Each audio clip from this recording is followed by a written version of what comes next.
Welcome back. Well, I'm going to show you the last two logarithm properties now. So this one, and I always found this one to be in some ways the most obvious one, but don't feel bad if it's not obvious. Um, Maybe we'll take a little bit of introspection. And I encourage you to really experiment with all these logarithm properties because that's the only way that you'll really learn them. And the point of math isn't just to pass the next exam or to get an A on the next exam. The point of math is to understand math, and so you can actually apply it in life later on and not have to relearn everything every time. So the next logarithm property is if I have a times the logarithm base b of c, if I have a times this whole thing, that equals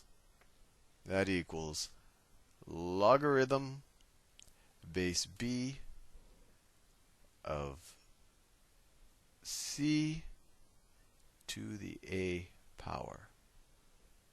Fascinating. So let's see if this works out. So let's say if I have, I don't know, 3 times logarithm base 2 of 8. So this property tells us that this is going to be the same thing as logarithm base 2 of 8 to the third power.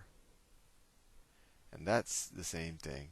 Well, that's the same thing as, well, we could figure it out. But so let's see what this is.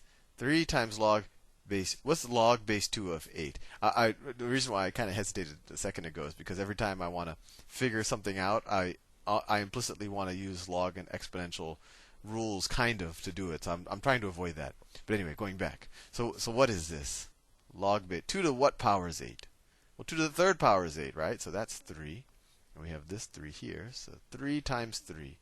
So this thing right here should equal 9. If this equals 9, then we know that this property works at least for this example. You don't know if it works for all examples, and for that, maybe you'd want to look at the proof we have in the other videos. But that's kind of a more advanced topic. But the important thing first is just to understand how to use it. So let's see. What is 2 to the 9th power? Well, it's going to be some large. Actually, I know what it is. It's 256 because we just in the last video we figured out that 2 to the 8th was equal to 256, and so 2 to the 9th should be 512. So 2 to the 9th should be 512. So if 8 to the 3rd is also 512, then we are correct, right? Because log base 2 of 512 is going to be equal to 9. Right? What's 8 to the 3rd? It's 64 times, right? 8 times 8 squared is 64, so 8 cubed. So let's see, 4 times 2 is 3. 6 times 8, it looks like it's 512. Correct. And there was other ways you could have done it, because you could have said 8 to the 3rd is the same thing as 2 to the 9th. How do we know that? Well, 8 to the 3rd is equal to 2 to the 3rd to the 3rd, right? I just rewrote 8. And we know from our exponent rules that 2 to the 3rd is the same thing as 2 to the 9.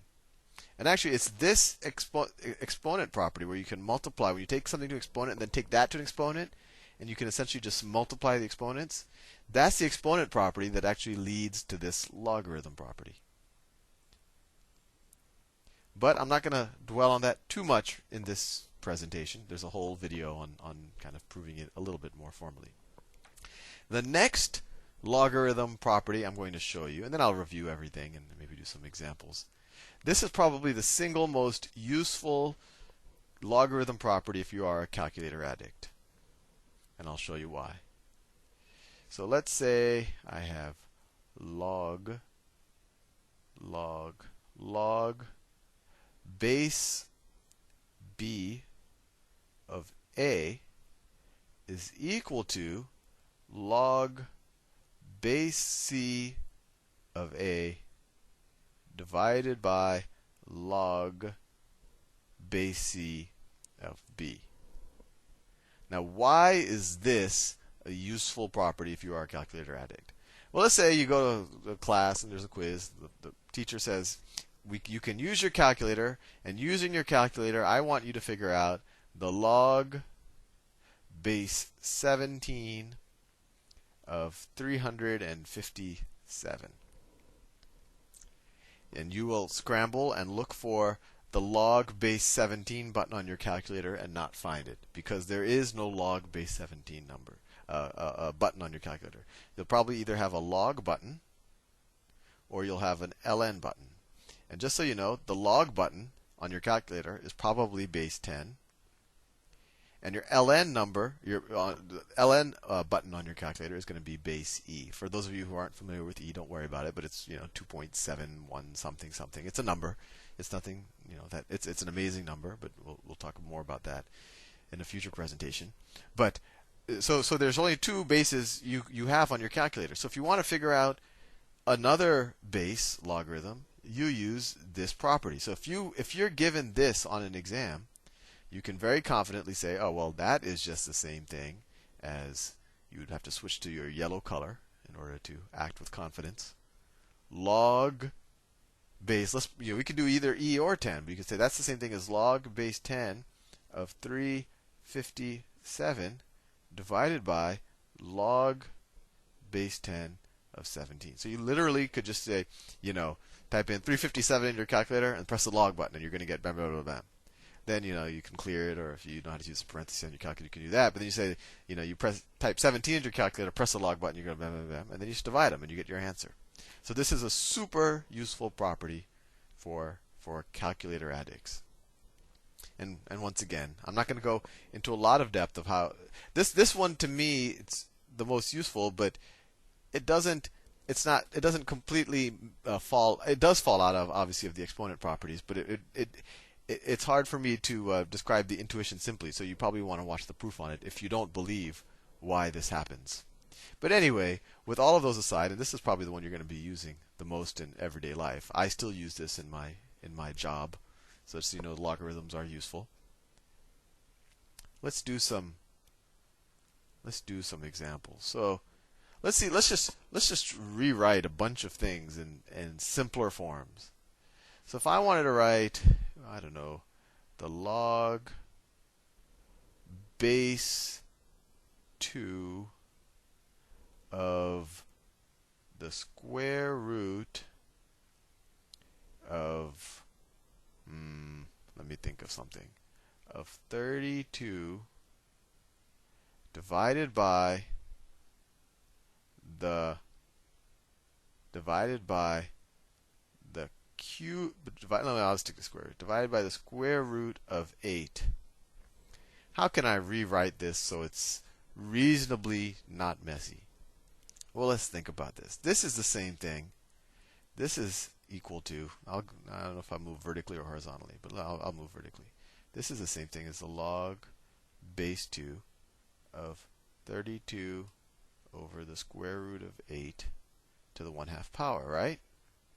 And we know from our logarithm properties, the third one we learned, that that is the same thing as 1/2 times the logarithm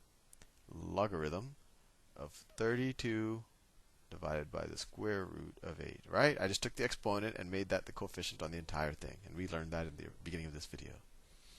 And now we have a little quotient here, right? Logarithm of 32 divided by logarithm of square root of 8. Well, we can use our other logarithm. Let's keep the 1/2 out.